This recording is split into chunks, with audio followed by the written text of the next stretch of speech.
भारतात दरवर्षी अंदाजे 2.5 कोटी बाळांचा जन्म होतो. त्यापैकी सुमारे 18% बाळं जन्माच्या वेळी 2.5 किलोपेक्षा कमी वजनाची असतात. याला लो बर्थ वेट म्हणतात.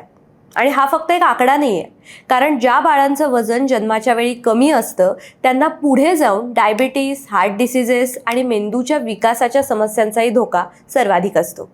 आता जन्माच्या वेळी या 18% बाळांचं वजन कमी का आहे, यामागे नेमकी काय कारणं आहेत, याचा शोध खरं तर काही वर्षांपासून सुरू होता. आणि दिल्लीतल्या एम्सनंही यावरच संशोधन केलं आणि त्यातूनच एक महत्त्वाचं कारण पुढे आलेलं आहे. ते कारण म्हणजे वायू प्रदूषण. वायू प्रदूषणाचा पोटातल्या बाळावर परिणाम होतो, बाळाची वाढ खुंटते, अशी माहिती या रिसर्चमधनं पुढे आली आहे. आता हे प्रदूषण गर्भातल्या बाळावर नक्की कसा परिणाम करतं हे समजून घेण्यासाठी आपण प्लॅसेंटाबद्दल थोडंसं जाणून घेऊया. प्लॅसेंटा म्हणजे नाळ. नाळ ही प्रेग्नन्सीमध्ये गर्भाशयात तयार होते. ही टेम्पररी असते. ही नाळ बाळाला आईकडनं ऑक्सिजन आणि इतर पोषणद्रव्य घेऊन पुरवते आणि बाळाचं इतर हानिकारक घटकांपासून संरक्षण सुद्धा करते.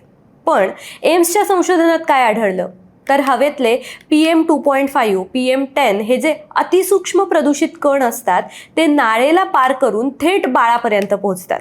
आणि आत पोचल्यावर हे कण काय करतात तर पहिलं म्हणजे आत दाह म्हणजे इन्फ्लमेशन निर्माण करतात. दुसरं म्हणजे पेशींवर ताण देतात, ज्याला आपण सेल्युलर स्ट्रेस म्हणतो.